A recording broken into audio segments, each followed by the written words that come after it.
ओम शांति। 17 अगस्त 2024। आज की मधुर महावाक्य। मीठे बच्चे, विनाशी शरीरों से प्यार ना करके अविनाशी बाप से प्यार करो तो रोने से छूट जाएंगे। प्रश्न, अनराइटियस प्यार क्या है और उसका परिणाम क्या होता है? उत्तर, विनाशी शरीरों में मोह रखना अनराइटियस प्यार है। जो विनाशी चीज़ों में मोह रखते हैं वो रोते हैं। देह अभिमान के कारण रोना आता है। सतयुग में सब आत्म अभिमानी है, इसलिए रोने की बात ही नहीं रहती। जो रोते हैं वो खोते हैं। अविनाशी बाप की अविनाशी बच्चों को अब शिक्षा मिलती है, देही अभिमानी बनो तो रोने से छूट जाएंगे। ओम शांति। यह तो बच्चे ही जानते हैं कि आत्मा अविनाशी है और बाप भी अविनाशी है, तो प्यार किसको करना चाहिए? अविनाशी आत्मा को। अविनाशी को ही प्यार करना है। विनाशी शरीर को थोड़े ही प्यार करना चाहिए। सारी दुनिया विनाशी है, हर एक चीज़ विनाशी है। यह शरीर विनाशी है, आत्मा अविनाशी है। आत्मा का प्यार अविनाशी होता है। आत्मा कभी मरती नहीं, उसको कहा जाता है राइटियस। बाप कहते हैं तुम अनराइटियस बन गए हो।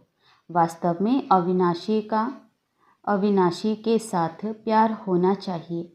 तुम्हारा प्यार विनाशी शरीर के साथ हो गए हैं, इसलिए रोना पड़ता है। अविनाशी के साथ प्यार नहीं, अविनाशी के साथ प्यार होने से रोना पड़ता है। अभी तुम अपने को अविनाशी आत्मा समझते हो तो रोने की बात नहीं, क्योंकि आत्म अभिमानी है। तो बाप अब तुम बच्चों को आत्म अभिमानी बनाते हैं। देह अभिमानी होने से रोना होता है। विनाशी शरीर पिछाड़ी रोते हैं।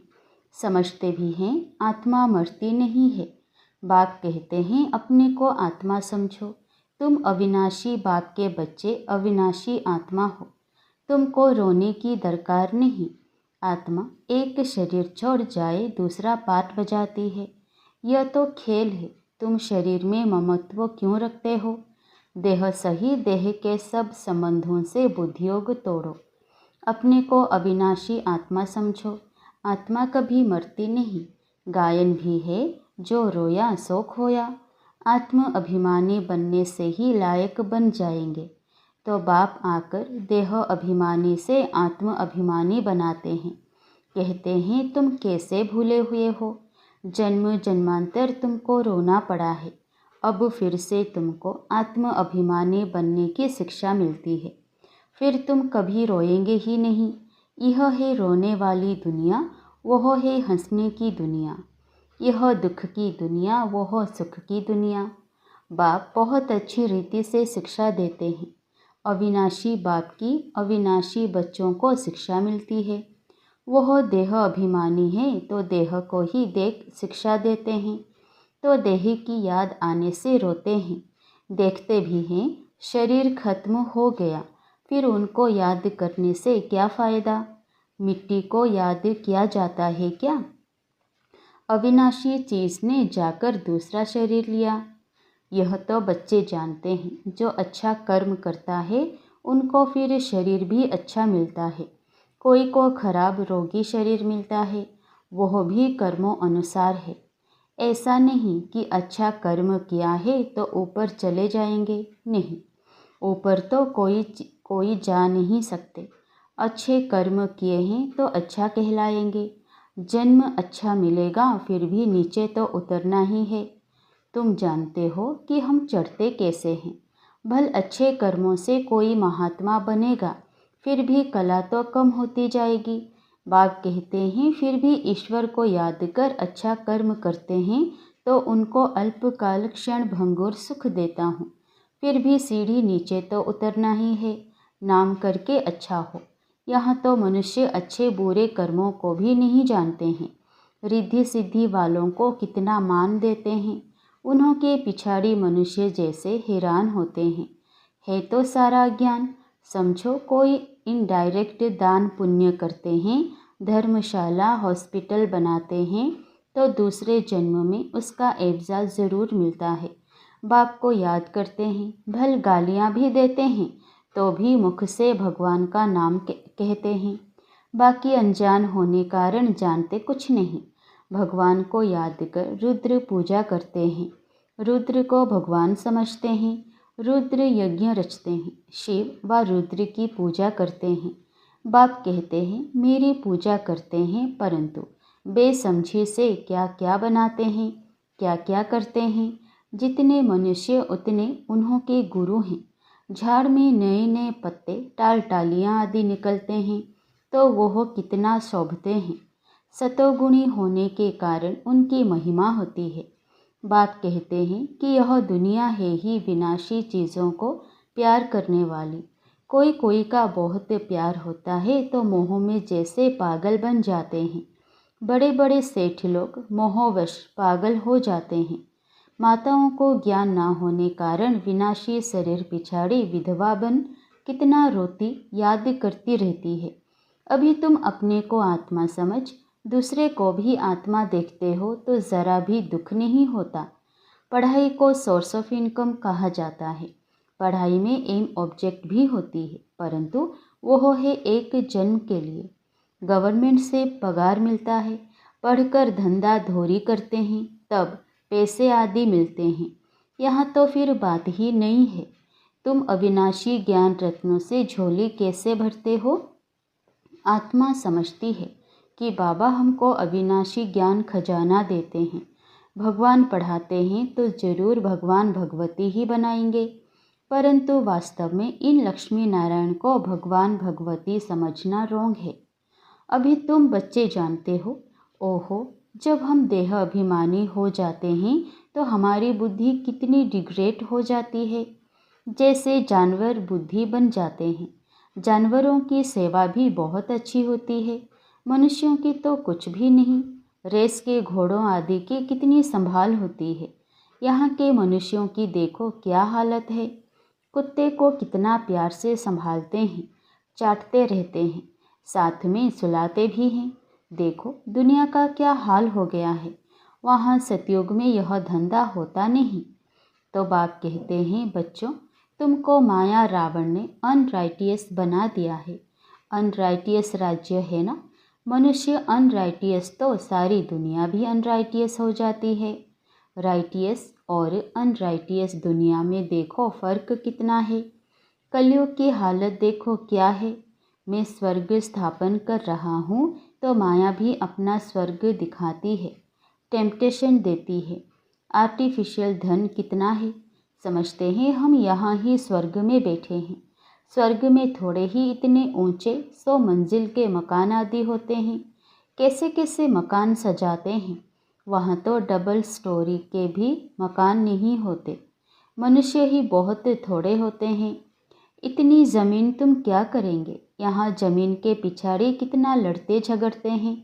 वहाँ सारी ज़मीन तुम्हारी रहती है। कितना रात दिन का फ़र्क है।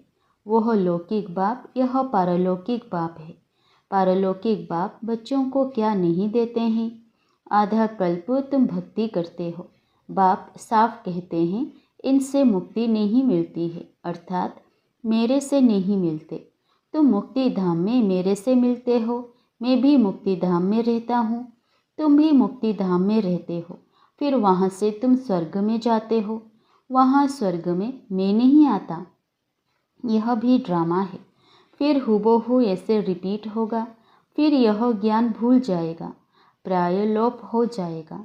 जब तक संगम युग नहीं आया तब तक गीता का ज्ञान हो कैसे सकता। बाकी जो भी शास्त्र आदि हैं वह है भक्ति मार्ग के शास्त्र। अब तुम नॉलेज सुन रहे हो। मैं बीज रूप ज्ञान का सागर हूँ। तुमको कुछ भी करने नहीं देता, पाँव भी पड़ने नहीं देता। पाँव किसका पड़ेंगे। शिव बाबा के तो पाँव है नहीं। यह तो ब्रह्मा के पाँव पड़ना हो जाएगा। मैं तो तुम्हारा गुलाम हूँ। उनको कहते हैं निराकारी निरहंकारी।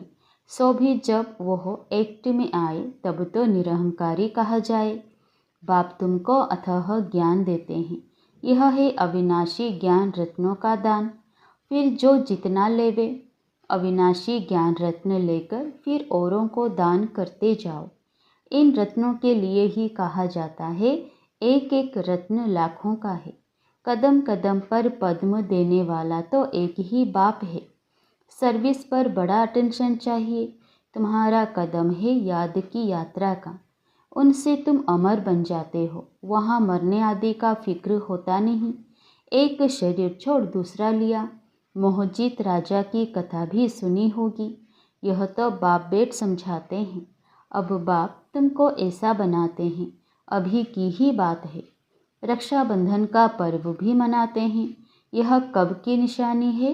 कब भगवान ने कहा कि पवित्र बनो? यह मनुष्यों को क्या पता कि नई दुनिया कब, पुरानी दुनिया कब होती है? यह भी किसी को पता नहीं। इतना कहते हैं कि अभी कलयुग है। सतयुग था, अभी नहीं है। पुनर्जन्म को भी मानते हैं। 84 लाख कह देते हैं तो जरूर पुनर्जन्म हुआ ना। निराकार बाप को सब याद करते हैं। वह है सब आत्माओं का बाप। वही आकर समझाते हैं। देहधारी बापू तो बहुत है। जानवर भी अपने बच्चों के बापू हैं। उनके लिए तो ऐसा नहीं कहेंगे कि जानवरों का बाप। सतयुग में कोई कुछ कीचड़ पट्टी होती नहीं। जैसा मनुष्य वैसा फर्नीचर होता है। वहाँ पंछी आदि भी फर्स्ट क्लास खूबसूरत होते हैं। सब अच्छी अच्छी चीज़ें होंगी। वहाँ फल कितना स्वीट बड़े होते हैं। फिर वह सब कहाँ चला जाता है? स्वीट से निकल कड़वाहट आ जाती है। थर्ड क्लास बनते हैं तो चीज़ें भी थर्ड क्लास बन जाती है। सतयुग है फर्स्ट क्लास तो सब चीज़ें फर्स्ट क्लास मिलती है। कलयुग में ही थर्ड क्लास। सब चीज़ें सतो रजो तमो से पास होती है। यहाँ तो कोई मज़ा नहीं है। आत्मा भी तमो प्रधान तो शरीर भी तमो प्रधान है। अभी तुम बच्चों को ज्ञान है। कहाँ वो हो, कहाँ यह। रात दिन का फर्क है। बाप तुमको कितना ऊंच बनाते हैं। जितना याद करेंगे हेल्थ वेल्थ दोनों मिल जाएंगे। बाकी क्या चाहिए? दोनों चीज़ों से एक नहीं होंगी तो हैप्पीनेस नहीं होगी। समझो, हेल्थ है वेल्थ नहीं तो क्या काम के। गाते भी हैं, पैसा है तो लड़काना घूम कर आओ। बच्चे समझते हैं भारत सोने की चिड़िया था। अभी सोना कहाँ? सोना चांदी तांबा गया। अभी तो कागज़ ही कागज़ है। कागज़ पानी में बह जाए तो पैसे कहाँ से मिले? सोना तो बहुत भारी होता है। वह वहाँ ही पड़ा रहता है। आग भी सोने को जला ना सके। तो यहाँ सब दुख की बातें हैं। वहाँ यह सब बातें होती नहीं। यहाँ इस समय अपार दुख है। बाप आते ही हैं तब जब अपार दुख है। कल फिर अपार सुख होगा। बाबा तो कल्प कल्प आकर पढ़ाते हैं। यह कोई नई बात थोड़े ही है। खुशी में रहना चाहिए, खुशी ही खुशी। यह अंत की बात है। अतीन्द्रिय सुख गोप गोपियों से पूछो। पिछाड़ी में तुम बहुत अच्छी रीति समझ जाते हो। रियल शांति किसे कहा जाता है यह बाप ही बतलाते हैं। तुम बाप से शांति का वर्षा लेते हो। उनको सब याद करते हैं। बाप शांति का सागर है। बाप समझाते हैं मेरे पास आ कौन सकते हैं? फलाना फलाना धर्म फलाने फलाने समय पर आते हैं। स्वर्ग में तो आ ना सके। अभी साधु संत ढेर निकल पड़ते हैं तो उन्हों की महिमा होती है। पवित्र हैं तो उनकी महिमा जरूर होनी चाहिए। अभी नए उतरे हैं, पुरानों की तो इतनी महिमा हो ना सके। वह तो सुख भोग तमो प्रधान में चले गए हैं। कितने ढेर गुरु किस्म किस्म के निकलते जाते हैं। इस बेहद के झाड़ को कोई जानते नहीं है। बाप समझाते हैं कि भक्ति की सामग्री इतनी है जितना झाड़ फैला होता है। ज्ञान बीज कितना थोड़ा है। भक्ति को आधा कल्प लगता है। यह ज्ञान तो सिर्फ इस एक अंतिम जन्म के लिए है। ज्ञान को प्राप्त कर तुम आधा कल्प के लिए मालिक बन जाते हो। भक्ति बंद हो जाती है, दिन हो जाता है। अभी तुम सदा काल के लिए हर्षित बनते हो। इसको कहा जाता है ईश्वर की अविनाशी लॉटरी। उसके लिए पुरुषार्थ करना पड़ता है। ईश्वरीय लॉटरी और आसुरी लॉटरी में कितना फ़र्क होता है। अच्छा, मीठे मीठे सिकिलधे बच्चों प्रति माता पिता बाप दादा का याद प्यार और गुड मॉर्निंग। रूहानी बाप की रूहानी बच्चों को नमस्ते। धारणा के लिए मुख्य सार। पहला, तुम्हारे याद के हर कदमों में पद्म है, इससे ही अमर पद प्राप्त करना है। अविनाशी ज्ञान रत्न जो बाप से मिलते हैं उनका दान करना है। दूसरा, आत्म अभिमानी बन अपार खुशी का अनुभव करना है। शरीरों से मोह निकाल सदा हर्षित रहना है। मोह जीत बनना है। वरदान, हर घड़ी को अंतिम घड़ी समझ सदा रूहानी मौज में रहने वाली विशेष आत्मा भव। संगम युग रूहानी मौजों में रहने का युग है, इसलिए हर घड़ी रूहानी मौज का अनुभव करते रहो। कभी किसी भी परिस्थिति या परीक्षा में मूंझना नहीं, क्योंकि यह समय अकाले मृत्यु का है। थोड़ा समय भी अगर मौज के बजाय मूंझ गए और उसी समय अंतिम घड़ी आ जाए तो अंतमति सो गति क्या होगी। इसलिए एवर रेडी का पाठ पढ़ाया जाता है। एक सेकंड भी धोखा देने वाला हो सकता है, इसलिए स्वयं को विशेष आत्मा समझकर हर संकल्प, बोल और कर्म करो और सदा रूहानी मौज में रहो। स्लोगन, अचल बनना है तो व्यर्थ और अशुभ को समाप्त करो। अचल बनना है तो व्यर्थ और अशुभ को समाप्त करो। ओम शांति।